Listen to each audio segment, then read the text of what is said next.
Well, welcome back, everybody. Welcome to the party. Welcome to the podcast. I'm here with Pastor CJ and Steve, and we're actually very excited to get into this week's conversation. So we're going to jump right in. Let's do it.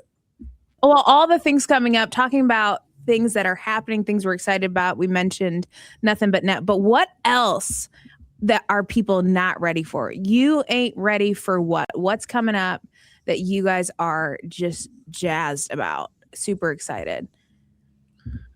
Oh, man. Steve, you want to take it or do you want me to jump in first? You go first. Yeah, you mentioned Nothing But Net. That for me is obviously we're going to be jumping into it again here in March. What will this be? 3 years, 4 years in a row? Nothing But Net. Obviously, I always have to explain the title a little bit to new people in terms of what we have in Christ, that if what you gain is more than what you give, or what you give is less than what you gain, that's not a sacrifice. That's a profit. That's a net. And I think sometimes we overlook really what Scripture calls the richness of Christ and all that the value that he brings to our life. And I think sometimes people assume Christianity is just getting by. Like, hey, how do I punch my ticket to make sure when I die, I make it to heaven? And it's like, oh, you're just missing it. There's so much more. That's Romans chapter 5. There's more. There's this net gain. And obviously, some could maybe say it's a little forced, and it might be. I definitely like pairing it with March Madness and all things basketball related. And the fact that we're in the Hoosier State, I feel permitted to do that. And so we will be doing Nothing But Net leading into Easter. And as always, that'll come with some of the fun activities at the church. A couple new ones this year that I'm like, oh, this is going to be amazing. Most people now know that Northview Athletics has all these teams and kids are out there competing, which shout out now to the volleyball teams that are also competing, which is absolutely incredible. Well, what we're going to do is between services in the lobby, we're going to have a full court and we're going to have a live game between some of the kids playing, which will just be so fun for them to have that type of crowd and energy around them as they play. So I'm excited for the kids to get to do that. I'm excited to see how that plays out in the Carmel lobby specifically. And then I'm also excited. We are going to be doing a basketball tournament, March Madness style, where all the campuses are going to be competing against each other in a basketball tournament at the new facility, the Crash. And I'm just so curious as to how it's going to play out, because we just have such great campus pastors and staff. And I know a lot of people across the board who are just basketball enthusiasts. And I'm excited to see what players come out and how even the campuses show up and support their teams. So that'll be fun. I'm excited about that. And I mean, anytime Easter is on the horizon, I just start to get amped. Like, oh my goodness. I'm thinking through, even in my own personal life, who are the non-Christians that I'm inviting to church this year? And what is amazing, because I'm getting to serve as one of the coaches, I'm getting to meet kids who actually don't attend our church. Families who have gotten connected to Northview Athletics and their kids are on our team. And it's just such a great opportunity to extend an invitation to someone to join church or participate. Yeah, that's good. Yeah, one of the things I love is that there's always like these rhythms to church and church life. And you go through seasons, especially like in our teaching schedule and things like that, where it's like, all right, this is kind of really deep discipleship. And then you go through those ones where you're just like, hey, this is like an invitational time. Just like, hey, there's an almost, it's not introductory exactly, but it's just like, hey, come, because this is a little more accessible. And Nothing But Net kind of becomes one of those where it's just like, hey, invite somebody to Nothing But Net, because it's such a environment that people come and they just get like super excited. And then Easter is another one. And then the one, I don't want to get too far out ahead of things, but I mean, at the movies coming in August, like I'm pumped about that. We just landed on the movies too. Yeah, we just landed on the movies, and I feel like it's one of the strongest batches of movies that we've had. Like, I look at it, I'm like, oh, I'm excited to see these play out and hear the teaching around those. So that one's like projecting pretty far out for everybody because we're in February right now and that's August, but that's the one that I'm looking forward to. I mean, they all come up pretty quick. Yeah, we mentioned a couple this weekend. You know, obviously we talked about Ice Camp last week. You know, as that approaches, I just want to continue to put that in front of our people. Hey, just be praying that this would be a monumental moment in the lives of our teens. But then Special Needs Prom coming up, which is such a dearly held initiative here at Northview. And if you've never served or volunteered in any capacity at Northview, what an opportunity for your first opportunity to jump on board, serve at the Special Needs Prom, really gauge or gain a heart of really what drives the volunteer culture at Northview. And that event's every single year amazing. Yeah, and it's fun too. I mean, like just in terms of serving, like if you want to actually have like a ton of fun and provide a lot of value and really just put some benefit in some kids' lives, like the prom is awesome. Yeah. Like you'll be out there, you will dance like you've never danced before. You know, you won't even care because you're just having so much fun with people. So yeah, get into that. And then the other one that we talked about over the weekend was the album recording. That's at the end of April. And we just want to get everybody to that because it's going to be, again, just an amazing time of worship. All Northview original songs coming out of that. So, man. Which the new song this weekend. Yeah. I mean, Lay Me Out on the stage. And then Simone set it up the way she did at the Carmel campus. And I was like, okay, Pastor, let's just go to glory now. Like it was incredible. I mean, our team is really just spending time in a quiet place and writing the music of the house, which is just really, really, really exciting. There's so much. One thing that I would encourage our people to pay attention to is the substance in the lyrics. Yeah. Which I am so proud of our team, where there's just been such good discussions over the last couple of years in terms of really capturing kind of the season that we're in as a church, the things that we're learning as a community. And they have really done a bang up job. You know, you can look at the lyrics and it's echoes of so many themes that we established and discussed throughout the Roman series. Mm-hmm. And I'm so proud of what they're capturing in the lyrics in terms of just really great language for people to articulate their faith. Some of our songs feel hymn-like, you know, and I like that they're leaning towards that direction. Yeah. Yeah. We, I think you mentioned that we were going into it, but we are still in the worship tour right now. So last week we were Flora and Anderson, and I would just say, man, get like, so many times we hear like people are like, hey man, what if there's more worship? Mm-hmm. Well, those opportunities are out there. You know, those opportunities are out there. And so get to a worship night, even if it's not at your campus, go to one of the other campuses' worship nights.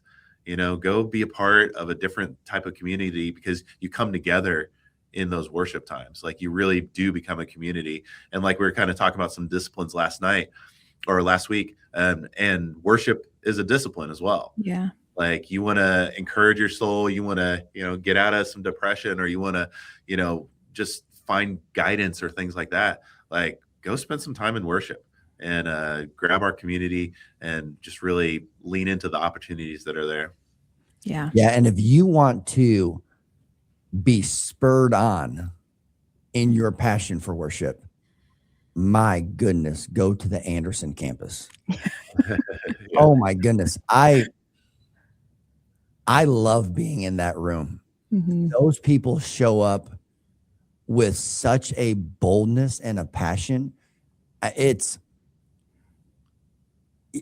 room is different across the board from all of our campuses. And it's not to say that other campuses aren't showing up full of passion and worship, but there is a worship culture and an enthusiasm for worship at the Anderson campus that is very noticeable. And I get up there this last week, and I'm only supposed to be taking communion, but those people, you know, it's hard not to preach when you get up in front of that room because there's so much eagerness leaning in. And yeah, and then same thing with Flora. You would hear of the town Flora, think, oh, small town, kind of out in a rural context. What's really going on out there? No, you show up and that church is busting at the seams. Full. And those people are ready to take the hill.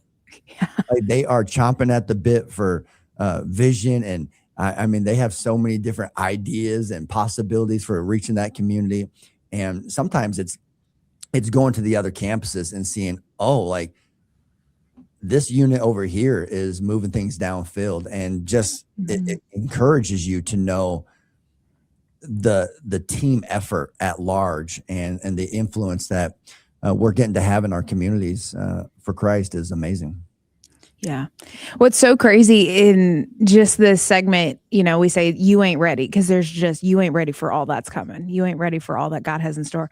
And you guys both did not list out of that whole list the things that I was thinking. And like that just shows, I think, just how much God is moving in our community, in our church. Like some of it, I'm like, I might save this for next week because we could probably talk about it forever, but just super excited that our church is, just helping move the needle, in community, in sports. I actually worked at the Crash this weekend, so I got to see it firsthand as an on-site manager for fun. My side quest, but truly, and then you think of like date night this weekend that's happening across site. Like that's another major thing, helping we're going to actually talk a little bit about what are relationships and marriage, and they might have benefited from a date night, getting them back on the same page, just in this context. But super, super excited to be part of the house in this season. And just, man, it feels like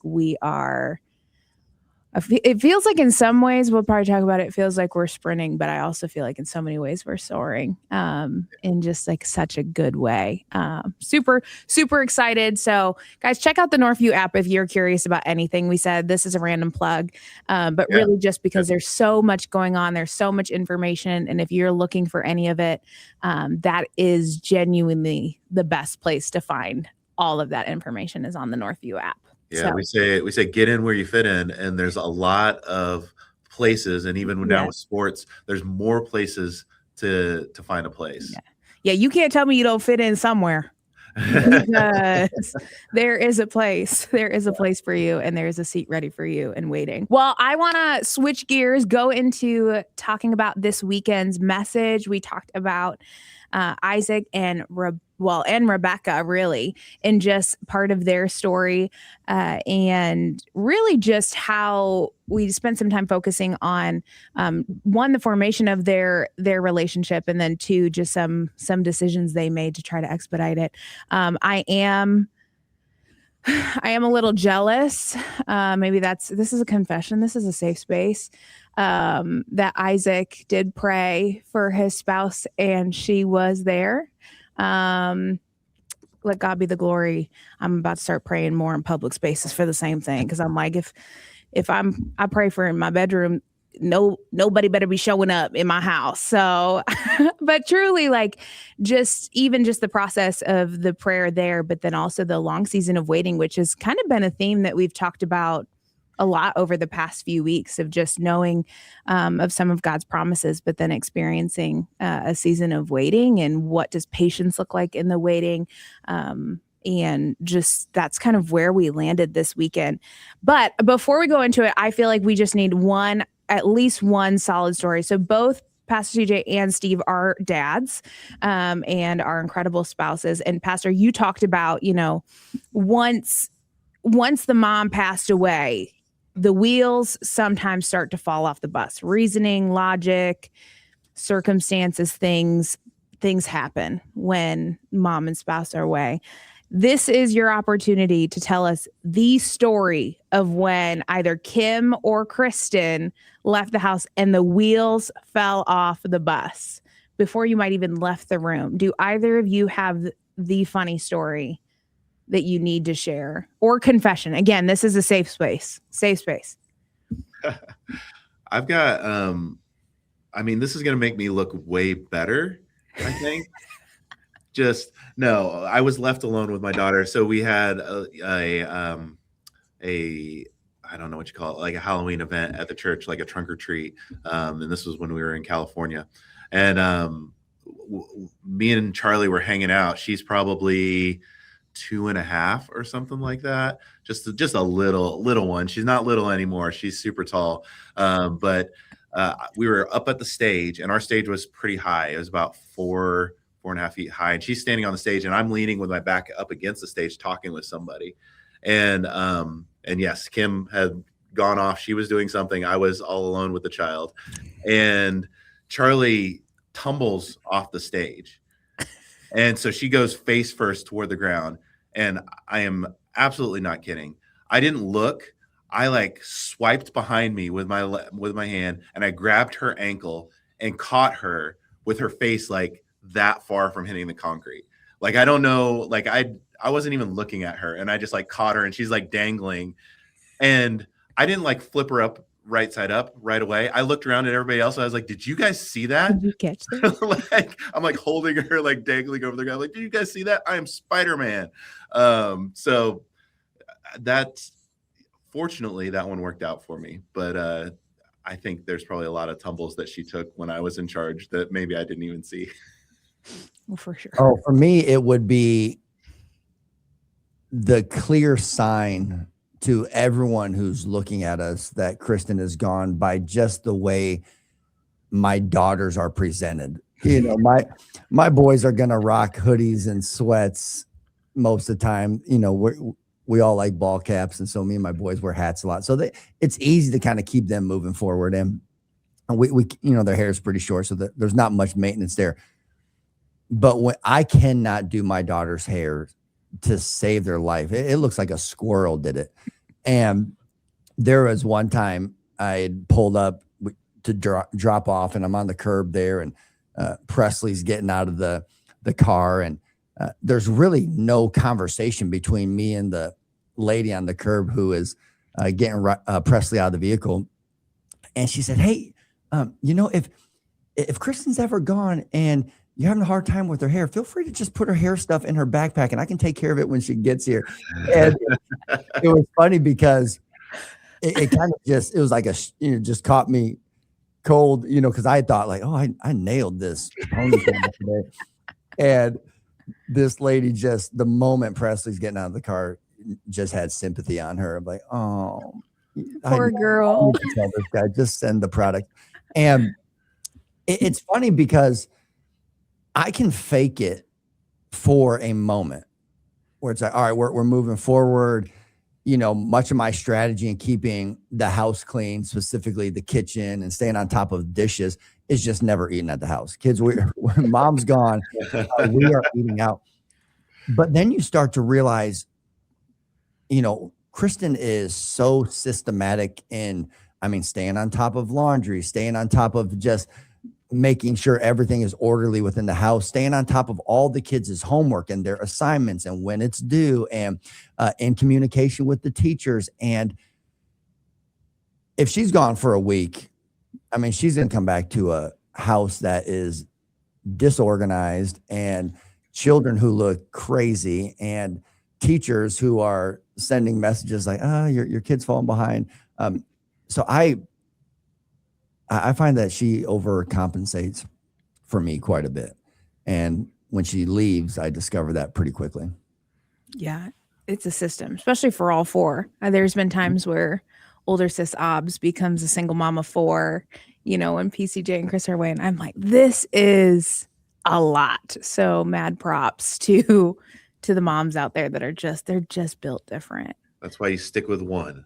You're just like, I mean, we're double teaming that kid all the time. We're just like, all right, you don't have you committed to outnumbering her. Oh yeah, absolutely. Absolutely. The Johnsons are outnumbered by them. You'll never get the upper hand. No, I love it.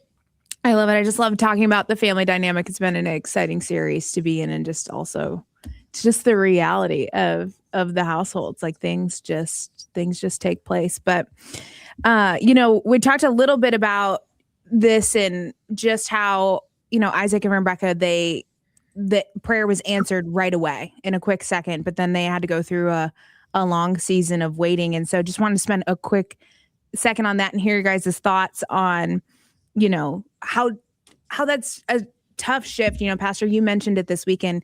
You know, God is so generous and so gracious, especially in our early walks. Like he just gives us those quick wins, those things that we may have been waiting long seasons on pre knowing Jesus, but then once we get in there, we have some quick wins. How does learning to navigate and building endurance and patience set us up for more success in our spiritual walk the longer we go? You know, I'm like, the more seasoned you are, feels like the longer the seasons become. And the prayer answered, how would you suggest, I mean, even building that endurance, but how does that benefit us as believers? Yeah, I think it's going to be pretty evident over time in terms of just the character that it's going to produce in you. Again, that stretch produces strength, patience being one of them. I do think your perspective begins to change. I also think you start to realize there were things that you were giving a lot more emotional weight to. Yeah. That if this doesn't happen, if God doesn't come through, and sometimes God will let you walk through your storm to realize it wasn't as bad as your imagination was making it out to be. You know, or it's like, oh, okay, now that I'm on the other side of it, you know, and I think sometimes we are caught frantic or maybe overreacting, maybe even over dramatizing, you know, some of the things that we're facing. And I think sometimes God is intentional to bring us through those things to change our perspective. You know, we try to emphasize it with the church that there's really a couple ways you can develop an outlook. You can either view your God through the filter of your problems, or you can view your problems through the filter of your God. And I would say one is a victim's mindset, the other is a victor's mindset. And I think God is intentionally trying to go to work on those matters, you know, not just how you behave, but how you think and how you perceive and interpret circumstances and his character. And those things come with time. Those things come with just sitting in those spaces. So it's going to happen. You're going to go through it. It's frustrating, even agonizing in the moment. And then you get to the other side of it and suddenly your perspective on it changes. And so that's one thing I would say is just maybe character, perspective, also just realizing the things that you're giving way too much weight to, that down the road you realize, okay, that was a bigger factor in my outlook than I realized. And so yeah, I think just the older that I've got, I'm just realizing how things felt like it was a very long season or something like that. And then looking back, it's just like, well, no, that actually was not that long. And having that sort of perspective that when we're waiting on God, or when we're like looking at like something that we desire, I feel like the immediacy of it almost overwhelms our vision. We're just like, man, why isn't this happening? It's been 2 months. It's been 6 months. It's been 8 months or something like that. And then you get to a year and you're like, oh my gosh, it's been a year. But then when you get on the other side of those things, like Pastor CJ was saying, and you look back, you're like, well, that wasn't a lot of time at all, you know, in the big span of things. And when God is looking at things, I love our conversation about faith, is that faith is seen over a time period, not about intensity or all those things that we were talking about before. And so one of the things you mentioned this weekend was that Isaac and Rebekah had to wait 20 years, you know, Abraham was like, well, 10 years. And I'm sure once they got to the other side of that, they're like, oh, well, that actually wasn't as bad as I thought it was. And in the family conversation too, you just, I forget who says it, but they say the days are long, but the years are short. Because you look back, and me now looking back at my daughter being almost 21 this year, and I'm just like, that was such a short period of time that I had with her, you know. And you could go through, and when you're looking at those days and you're looking at the laundry and you're looking at the food and you're looking at all the things that you have to do to get through those days, you really can be overwhelmed. Mm-hmm. Then you get to the other side of it, you're like, oh my goodness, that really wasn't a lot of time. And I think the encouragement there is just know that in that season, God's trying to develop something in you. So lean into that in the season and don't try to just rush out of it. Yeah. Because I think we really all want to get on the other side of the season. We really want to be like, oh, I want this to be done. I want this to be done. And the fact is, it's going to be done relatively quickly. You know, everybody's in different things, and some things do actually last like a longer time. But on the other side of them, you get to look back and you get to see what God's done in your life, in the life of your family. And like we were talking about with the patriarchs, you know, you see this long view of salvation and sanctification that God has. And we just have to kind of sit in that and lean into it in our own way. Yeah. You know, you said it too this week in Pastor Steve, like, if we knew what God knows, we would want him to do exactly what he's doing, you know? And the funny thing is we think we know what God knows, but he's doing it wrong, you know? And you also said it a couple weeks ago, which it has not left my mind. But God's timing is never early. It's always on time. And we often are praying for God's timing to be early. And that's just not, you said it's rarely early, which I'm like, I would say it probably never actually, it probably never is unless he's being super generous. But yeah, I think it just, again, too, fights. We've talked about it a couple weeks on the podcast of just this like immediacy, like needed in culture. And I was talking with someone, you know, I'm just in this cool season of life where I'm looking at buying a house and just all these random things. And it truly has been God's timing in it. And I told my friend on the phone, I was like, I just need to make sure that no one rushes me in this, because I'm like, we are always all like my friend group, we're in a rush. Like things take 3 days and we're like, God's not answering our prayers. Things take 3 weeks. And I'm like, I want stamina. That's like, okay, even if it takes 30 years, I'm okay if that's the right time. And I haven't always been that way. I remember there was one conversation, and this is just me. I'm just showing my whole personality today, guys. Just keep buckle up. I don't know what's gotten into me, but I remember there was one time I was talking about CJ, and this is probably 8 years ago, because I remember we were lifting a lawnmower into this into this like trailer. I don't know why we were doing this, but we were doing that. And Pastor asked me, he said, if you had to wait 10 more years, would you? And I said, no, I'd settle. And he laughed and he said, you better not say that. And we're coming up on that 10-year mark and I'm not going to settle. But man, to think like that even was my approach 10 years ago. And I didn't know anything like 10 years or 8 years ago. At 20, I didn't have a clue. But man, I'm very gracious and I'm very grateful that the last 8 years have formatted my life to be the way it is. But well, there's that statement, and single people get, I'm sure, super frustrated and annoyed with some of the cliche talking points that are just fired their way. And the churches at large has never really done well at the single demographic. And I think that's something that we always need to just try to be more attentive to. You know, that said,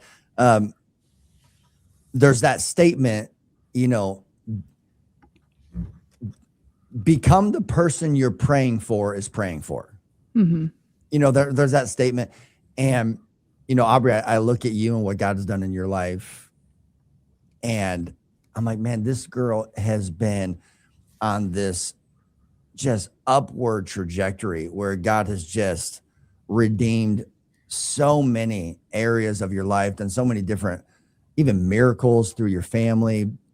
And to see him confirm his calling and the way that he's accelerated that in terms of now your career within the local church and ministry, and how your leadership has taken off. And I always think to myself, had Aubrey met someone 8 to 10 years ago with where she was at, you know, I think you probably would have outpaced that guy and he would have had a hard time, leading you. And So I do look at that and think that's probably an annoying statement for a single person to hear. Hey, become the person you're praying for is praying for.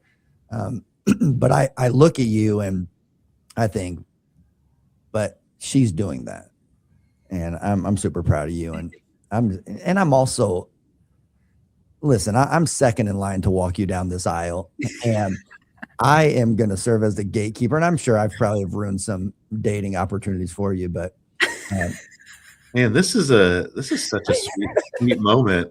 I'm just like sitting over here observing, like this is like really sweet moment. You guys are awesome. Well, for the person who missed maybe that first episode where we introduced Aubrey, they probably are like, wait a second, what's the history there with Aubrey and the Johnsons? And again, I tell people, legally, biologically, she's not my daughter, but she is definitely my kid. And I'm so proud of her dad and what God's done in his life and the role that he's playing in her life. And, but if something ever happens to Bill, I am standing in the gap, ready to proudly tell the world that this is my kid. We're going to have to do first looks with both of you anyway, because PCJ for sure is crying. Bill might not, but CJ. But yes, I'm not just a fan. If you guys are also ever watching and you're like, why is Aubrey in this space? I'm not just a huge fan of Pastor and Kristen. I am squatting in his office for the podcast, but I thought about this morning. I was like, this kind of looks odd. Like if this were my office space, it'd be a little odd. So, well, I appreciate that, CJ. I do. And yeah, if you're my future person, good luck. Good luck. We got really cool people that want to talk to you about it. So, and again, I'm praying in public places because if God can answer it in a moment for, you never know. You never know. Well, we talked this weekend. CJ talked about arranged marriages, and maybe he won't arrange mine. He's been very clear that is not. Maybe we just need to put some feelers out here and then just like really just dial in some reality show style thing where they have to fight to the death and just the best one that comes out on top. Like that's hilarious. We have derailed today. No, I love it. I'm here. I'll get the video team on it. We'll start working up a pilot episode right now. That's if you look at the story of Isaac and Rebekah, the servant shows up at the well with the golden bracelet, a nose ring, and some camels. And so at a minimum, Aubrey, if you ever see some guy pull up with some camels, God might be orchestrating a Rebekah moment. I know. Someone asked me, they said, so if you're just looking for the camels, I said, not just the camels, I'm also looking for the bracelet. So just show with both. Well, to switch gears, as much as I love this conversation and love the feelers we put out there, I do want to switch and move into numbers on the screen right now, the number to call. Oh, do not. This is the crazy. 1-800 Cupid at Northview. I told you I would derail the podcast today. Not all of us would derail the podcast today. Which I will just say for a disclaimer, I am the worst matchmaker.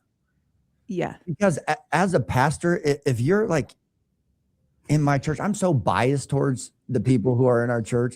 And I think people are wonderful. And there have been times where I'm like, oh, he's awesome and she's awesome. Yeah. You two should date. And then it doesn't work out. And I'm like, oh man, now I feel responsible for this. And so I just try to stay out of the matchmaking because I'm a fan of both sides most time. Yeah, that's a good idea. I love it. Well, we wanted to hop into this session called Monday Morning Quarterback, essentially just giving Pastor CJ the opportunity to either share what he wishes he said differently, add anything, any kind of plays he wishes he played, anything like that. So, Pastor, if you could have spent more time or you could have said more on something, what do you wish you did this weekend? Yeah, I'm trying to stay anchored in the narrative and the text and trying to highlight the themes. And so even in this message, it's like, all right, well, we got to say a couple things about marriage here. There's a reference here to this landmark place, Beer Lahairoi, that's tied to Hagar's experience. It's good to kind of keep that in the forefront to where, you understand kind of how that plays out. You then have the mentioning of Abraham and the credit and the summary statement that God gives him in the middle of Isaac's experience. And so you kind of have to acknowledge some of those things. So I've been trying to stay anchored in the text and the tension. This week, I definitely sensed from conversations from last week, the waiting and the timing of God was something people felt and were wrestling with. And so I felt like this one leaned more towards that hesitation, acceleration, tension. The other tension that I would have gone with is when you think about how important Isaac is to the story of redemption. God calls Abraham out, and him and Sarah step out in faith, radical obedience, embracing this promise of a child, a son who would begin this lineage that would bring about the Messiah. Isaac is a towering figure, yet we get a few chapters on Isaac. It really is amazing when you look at scripture, the amount of material we have on some individuals, entire books and chapters on end explaining their details. We're about to jump into Jacob and Joseph, and you see how much press they get. Mm-hmm. And compared to Isaac, it almost seems unfair. Mm-hmm. Wow, this guy was so important. And there's something to be said about embracing seasons of anonymity and understanding that divine opportunities do come with seasons of obscurity. And there's something to be said and commendable about individuals who understand that a life of faith in most cases comes with just a daily honoring of God in the ordinary, mundane, overlooked, unappreciated moments. And most people probably relate to an Isaac more than they would relate to other people who get pressed. Most people probably feel like, man, no one knows what I'm actually dealing with, or the things that I'm managing, or the things that I'm trying to navigate. And Isaac is one of those individuals who reminds us there is so much honor and so much to be said about individuals who do not need attention. They do not need accolades. They don't need all the affirmation. They don't need to have their faithfulness put on a platform or a pedestal. No, behind the scenes and in private moments when no one's looking, they're faithful. And I do think private faithfulness precedes public usefulness. And Isaac and Rebekah, as critical as they are, they don't get a lot of press. And chances are there are people who are listening to this who are living lives that are far more valuable and critical than they realize, yet they're not getting maybe the press that others are. And I would just say, take heart. Private faithfulness links you to some of the heroes in our faith. And there's something to be proud of in knowing I don't do this for a crowd. I do this for an audience of one. And sometimes I think those people are safest in the faith. Yeah. I think when you have to manage a crowd and influence, it comes with a lot more challenges. Absolutely. Yeah, one of the things you really leaned into this weekend was the hesitation and acceleration conversation. Just kind of what's happening when you're lagging behind God, and what's happening when you're kind of getting out in front of what God has for you. And one of the things that I just wondered was, what are some of the dangers that you see where it's just like, well, God was moving, but I took my time and I did not try to keep up with what he was doing. Or on the other side, like I did not have the patience to wait for God to do something, so I jumped out ahead of him. What do you feel like some of the dangers are that from both of those things? One, I would say you run the risk of comfort becoming your master.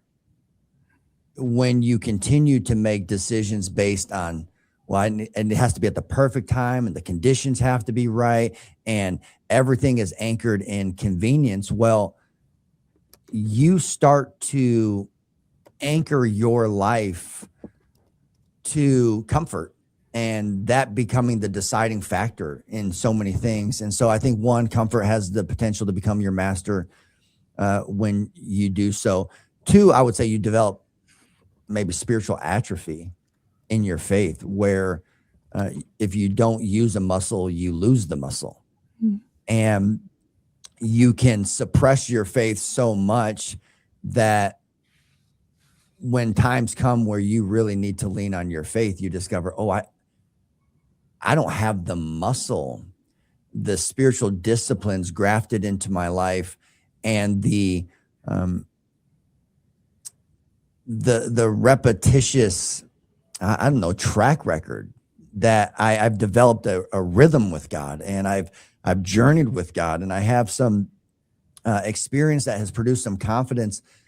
No, you kind of dwarf the development of those things in your life, and then there come moments where your only option is faith. Your only option is to trust, and because you have not placed an emphasis on those things or neglected those things, they become very exposed in those moments. And so atrophy, and maybe the last thing I would probably add is just you do lose your spiritual sensitivity. You know, at some point you get so accustomed to ignoring the prompting of God and to silencing his voice and word in your life that eventually you lose the sensitivity to even detect, oh, that's God prompting me. That's God speaking to me. And so if you ignore someone or something long enough,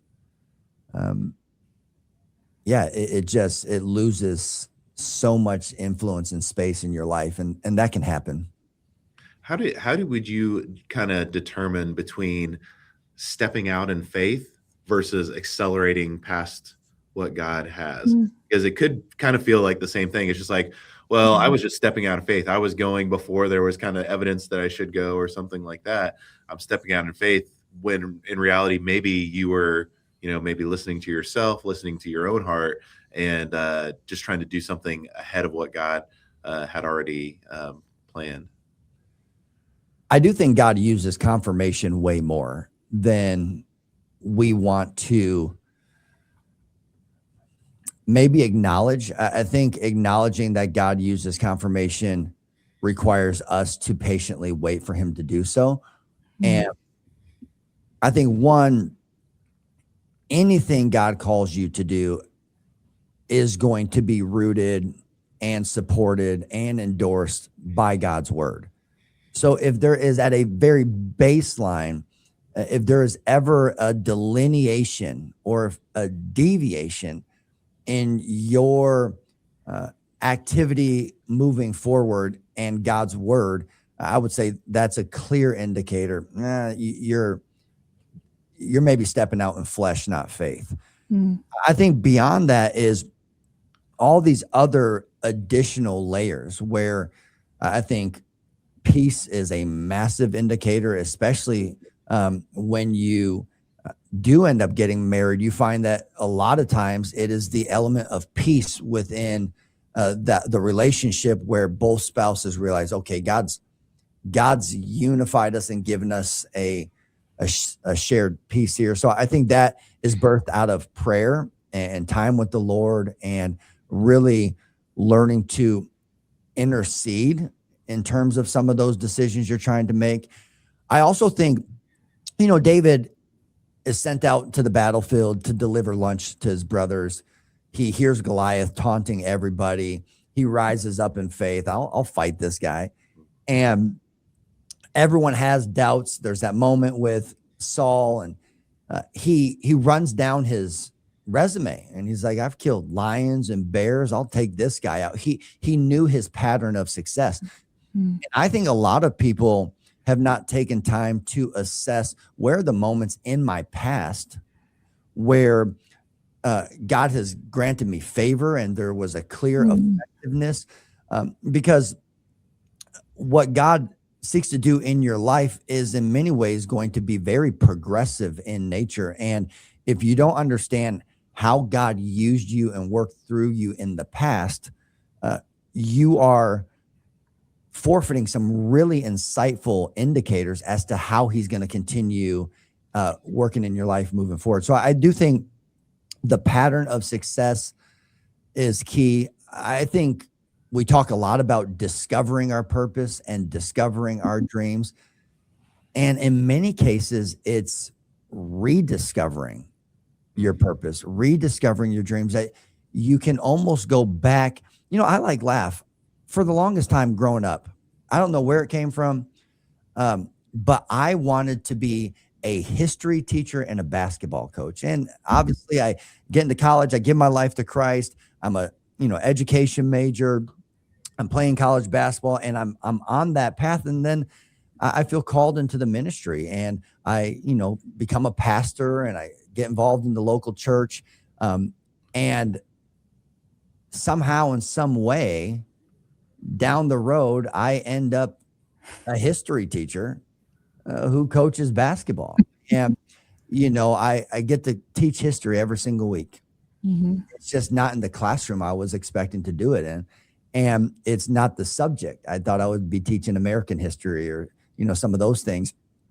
So you look back on your life and you realize God planted seeds and things that were, again, indicators of what maybe he would ultimately do down the road. And so knowing that is big. I think it should align with your giftings. What are the passions that God has instilled in my heart? What are the talents and gifts he's given me? And then it should come with a affirmation from the people who you have given access and authority to speak into your life. And where I think we get out ahead of God, and the difference between stepping out in flesh rather than stepping out in faith is we don't take the time to run our decisions through those filters that bring clarity. We impulsively just clothe our misguided ambition as faith. And I think there's ways of bringing clarity to some of those things. Yeah. I always just love just the parable of the talents. And, the one person has one talent, another has two, and another has five. And the thing that really stands out to me from that is that the talents isn't really based on the worth of the person or whether they were doing a good or bad thing. Really, it was like what they could steward in that moment. And then how they were judged was based on how they stewarded it, not, they weren't condemned for the 2-talent person only getting 4 talents. They're like, well, you didn't get as many as the 5-talent person. That wasn't really they weren't judged on the amount that they did. It was just that they stewarded it well. And the person who didn't do anything with it, was the one that was actually condemned. They were the ones that were just like, yeah, I was conservative. I laid back and did nothing. And I feel like a lot of times we look at what other people have and we're like, well, if I don't have that, then I'm not where God wants me to be. You look around and you're like, you just kind of use a societal level of measuring whether you're successful or not, whether you're in the right place or not. And a lot of times God's asking you to look at I love what you said there, your dreams, what did I put inside you? And then are you stewarding that? Are you managing that? Because leadership for me looks different than leadership for a lot of other guys. And I've struggled over the past because I'm like, I don't lead like some of those guys that I see out there, Yeah. I think it kind of makes me think of comparison is just a lousy excuse for your hesitation. I do think that there is this, when we're hesitant to following what the Lord is telling us, when we are trying to delay obedience, I know that I've even recognized it in myself, that it's easy then for me to just be in the comparison game of like, well, you have given this, that, and the other to them. And so it's easy for them to now walk into the season that you are having them in, which, it just makes me think. I would say that I tend to lean more towards acceleration than I do hesitation, just by nature. And I think that is something that in this message I sat and wrestled with of like, okay, I am ready to like run the race. Like I'm ready to take the farm. I'm ready to do it all. And not to force that. But I do think that comparison in both ways, honestly, it could be a lousy excuse for both hesitation and acceleration. Like, okay, well, I know that this is what you have for me. Therefore, I'm going to do all that I need to do to get ahead of them. And so that's just, I don't know, just a very interesting thought that is, I don't know, kind of swirling in my brain right now we'll look for any excuse. Even I think like fear of missing out, like FOMO, fear of being left behind, is something that we use as an excuse to walk into acceleration that is not for us. Learning to bloom where you're planted is such a challenge. Yeah. Steve, you mentioned the parable of the talents and that the emphasis is not on the amount. And that actually shows up other times in scripture. One example would be in the conversation of giving, that would be kind of what is behind things like the tithe, in terms of God is not after equal amounts, but he is after equal sacrifice percentage, and how that is more reflective. In the parable of the talents, the thing that gets overlooked is the individual entrusted with 2 gets the same return as the individual who is trusted with 5. Mm-hmm. It's the same exact return. Technically, he did just as well. He just was stewarding something different, and learning to steward what God places in your hand. I've had people give me feedback, not negatively, but more so just say, I've never heard a pastor say that. And I will say at the end of my sermons, sometimes in prayers, God, please only give us whatever influence you feel we can handle. Yeah. And I've had people come up and say, hey, why do you pray that? And I'm like, man, one of the things I'm most fearful of is building a crowd and losing sight of our call to build Christians. And I'm going to leave that up to God to determine our readiness to shoulder more responsibility. And I just think learning to be open-handed and acknowledge, okay, what God has placed in my hands, and trusting me to steward. And over time, I think, here may be a thought. There's a big difference between being loved and being trusted. Mm-hmm. And you can love somebody without trusting them.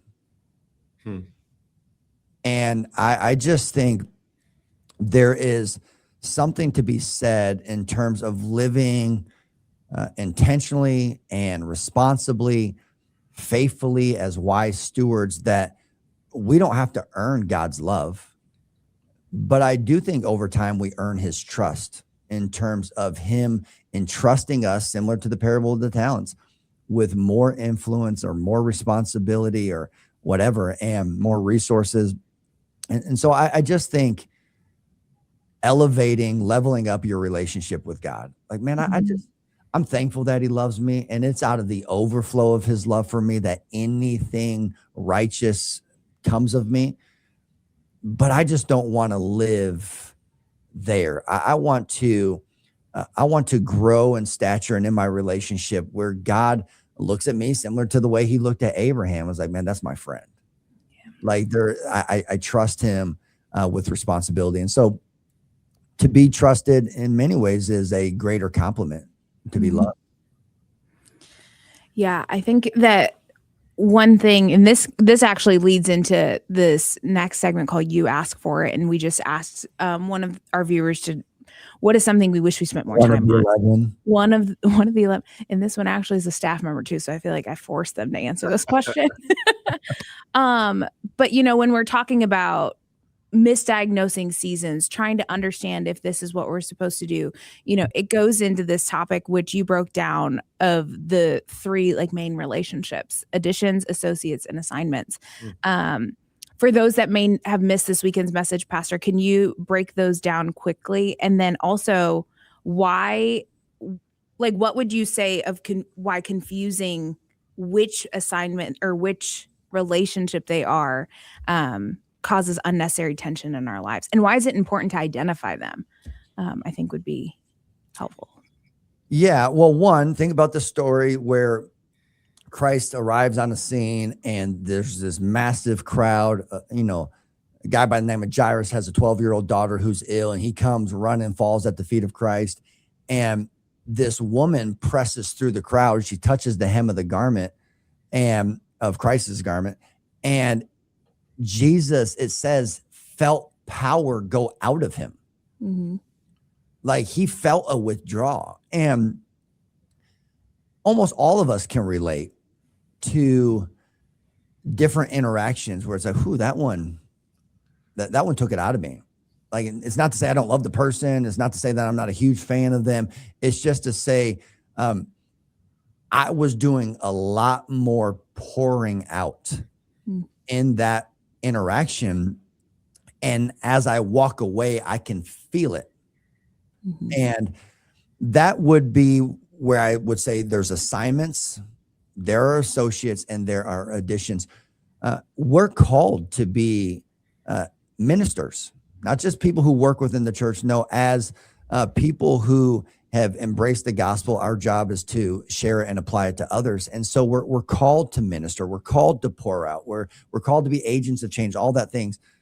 The problem is we can develop in that a Messiah complex, mm-hmm. where we're trying to be all things to all people. And we take on this mentality of, well, if I don't save them, nobody will. And our life starts to take on a lack of balance where we're constantly leaning in the direction of all the needs around us. And we're constantly pouring out and we're constantly investing into others. Well, again, in terms of basic economics, if you do not balance out withdrawals with deposits, you're going to end up bankrupt. And there are assignments and there are associates. And associates, they add value to your life. Those are the people who are for what you're for, and they're heading in the same direction, and you're linking arms together. But where I would draw the distinction between associates and additions is associates are for what you're for, but additions are for you. And they care so much about you that they are willing to sit in uncomfortable spaces with you. Yeah. And they're willing to encourage you and give you advice. And they're the people who love you enough to tell you when you're wrong, but simultaneously love you enough to celebrate when you win. Mm-hmm. And I would say a key indicator in additions would be who are the people in your life who are not intimidated or critical or jealous of whatever God is doing in your life, whether it's career success or whether it's relational momentum. You want people in your life who can celebrate you. And I don't think we can have additions in our life without personally extending to them that place and giving them that permission. And just, and, I've done this with my elders, where I've always just have sat across and, personally explained to them the critical role that they play in my life, and making it very clear, like, hey, you have access to speak into my life. And that is such a gift to have people. But beyond, the work context, I just am so thankful for the people who've said yes to serving in that capacity. And you don't need an army. You don't need a tribe of people to do it. Sometimes if you've got even 2 or 3 people where it's like, hey, I can go to this person. So that's the delineation. In no way does that mean you're looking down on assignments. Right. Like that would be a complete miss and poor interpretation of what I'm saying. That's not what I'm saying. It's just to acknowledge the flow and effort and what's needed to sustain it. Yeah. Yeah. One thing that I think about in those terms too is just in our context now, with all the technology, with all the social media and everything, there are quote unquote relationships that slide into those categories that we don't even acknowledge.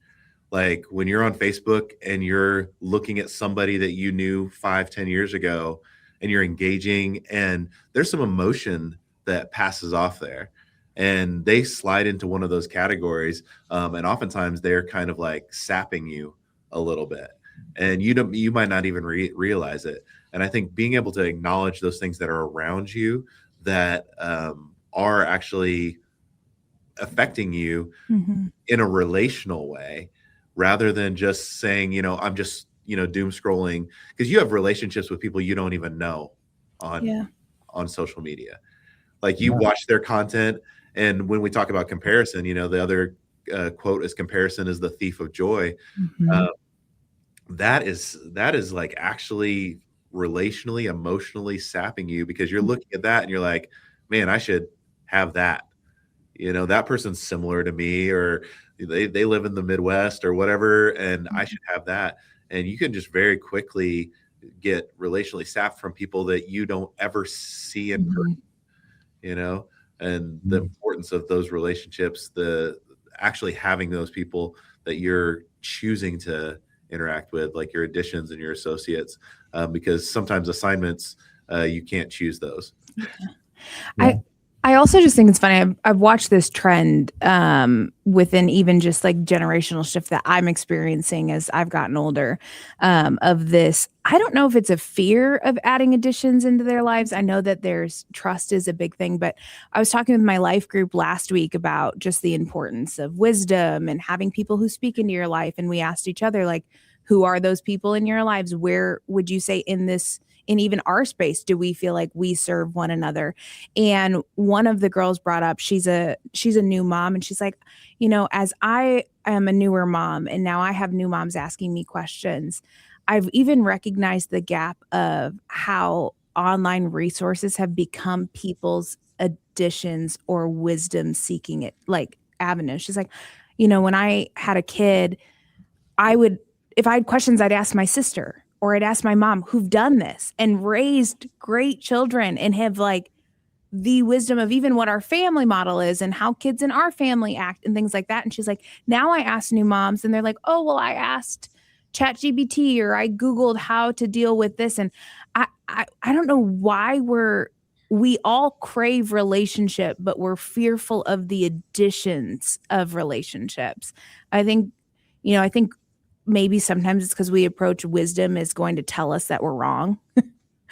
But also I think that there's this reality of like some wisdom is going to tell us that what we're doing is right. And I think that that's equally as important. I know I'm in a season where I'm like, I'm making big decisions, and everything in my nature, because it's what God has for me, is my nature is trying to tell me what I'm doing is wrong, or I'm trying to run the race. And sometimes it also takes having additions in your life to be like, no, you're doing exactly what you're supposed to be doing.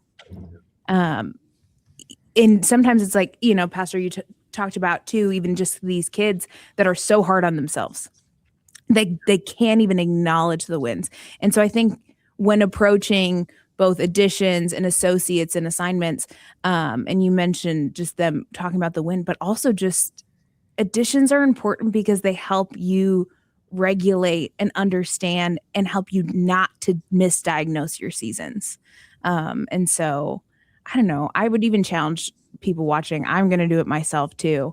And all y'all can hold me accountable that talk to me on a Sunday. I'm going to write some of these things out. Like, who are these people for me? I think we always talk about we should reflect on those, and we don't actually do it. And to write why those people are those people for you. What value have they added? Because I do think that there are times in your life where those relationships may shift into different categories. I've had assignments that have become associates over time. Like they have. Some of my youth kids have become friends. One of my best friends, yikes, shout out to Yikes, literally was one of my youth students. And now she's my best friend and my roommate. And like at no point is she now an assignment anymore. She's 100% an associate. And so I don't know. I think even reevaluating where people stand is super, super duper important. CJ, you'd mentioned giving people permission for that in your life. One of the things that I just struggled with for the longest time was wanting a mentor, and I said that weird, mentor. And what I saw, so I went to Bible college in Missouri. I saw friends who, from my perspective, it looked like a professor or somebody reached out to them and like invited them into like a mentoring relationship. And I waited for that for, I mean, probably 20 years, where it was just like, I'm like, who's going to see something in me? You know, who's going to be like, hey, Steve, like, let me mentor you and stuff like that. And what I realized several years back was that you sometimes have to go out and you have to invite that the other way. It's not always that somebody is just like, oh, hey, young man, come here, get under my arm, and I'm gonna, raise you up. But you actually have to be proactive in that. Give them permission and invite them into your life.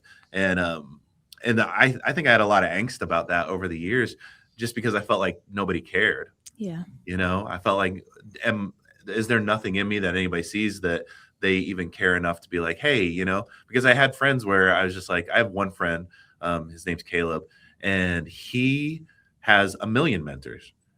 I mean, he's like, oh, I'm talking to this guy and I'm doing this.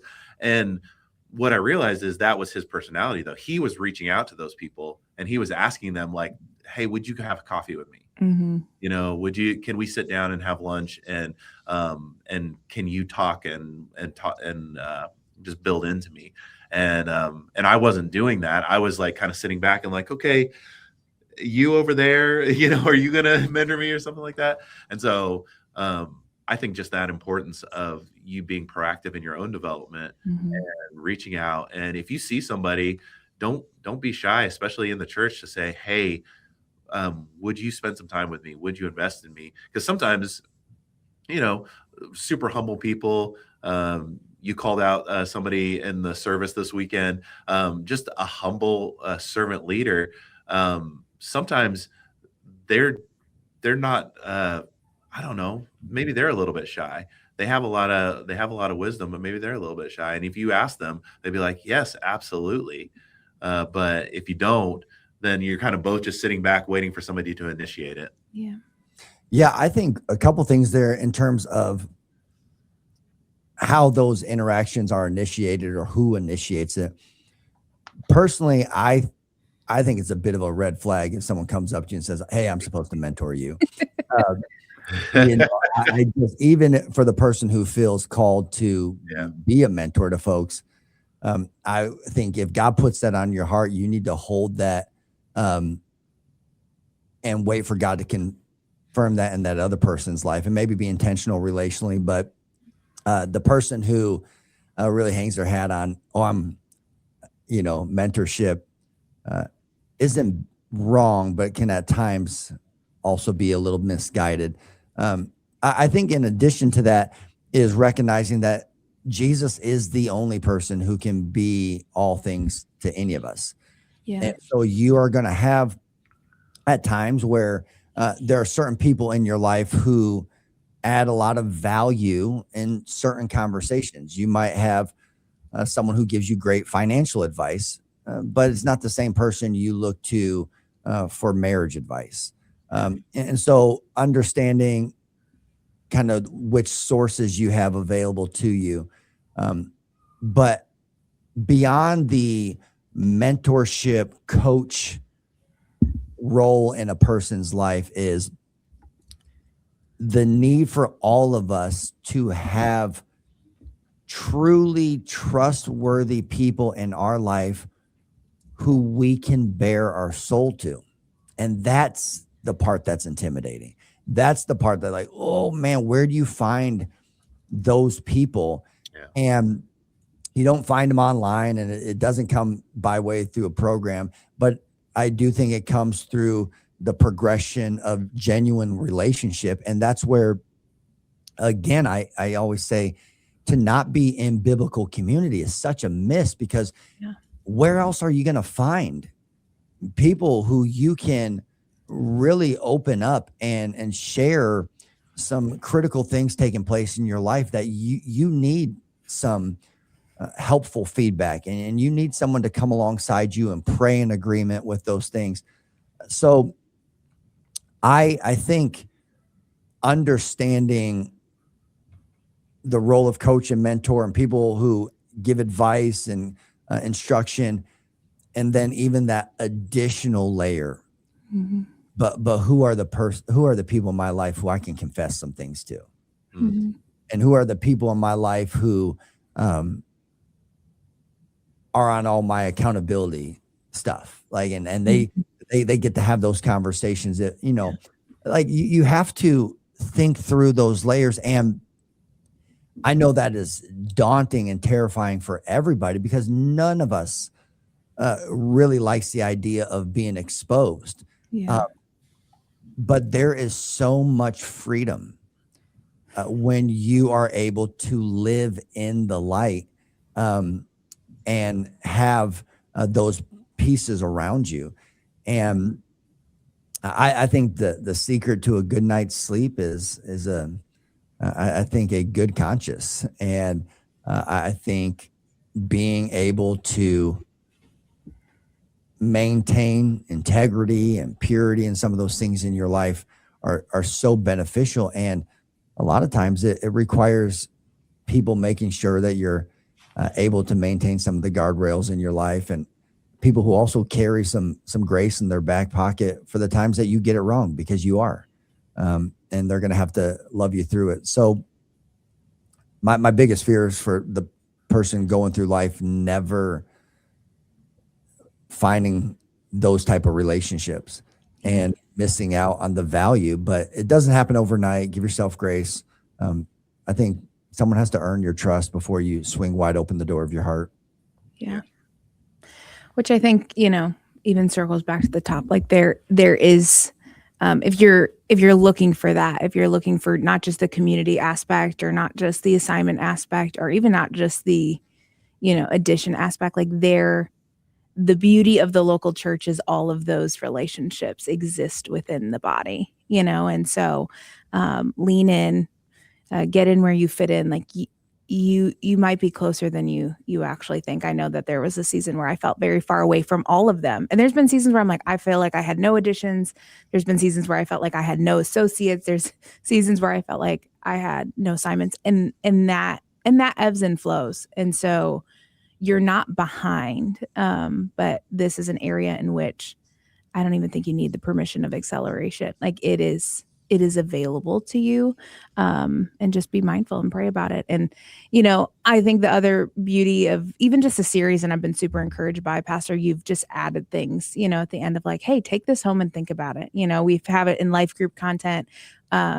We had 5 questions to just figure out where you're at. And so I encourage even everybody listening, we're going to post those 5 diagnostic questions, on socials and all of that. Sit down, go through them. And if you have people to sit down and review them together, I'd encourage you to do so. I know that that's something that me and my life group are going to do as well tonight. And so just super excited to just keep leaning in this season, and excited to keep leaning into the conversations. But that is the end of the podcast for today. I know we could probably talk, and guys, we really want to. We also talk before the podcast even starts. We could talk about these things forever, and there's always more to add. But super grateful to just get to do life with the two of you, and life with, as Steve says, like the 15 or 18 or 11, 13. There was like over 400 of you last week. And so just grateful to get to do life with all of you guys, and super excited to continue the conversation next week. So we will see you guys at church this weekend, or at date night. We'll see you at date night on Friday. All right. Bye. See you guys.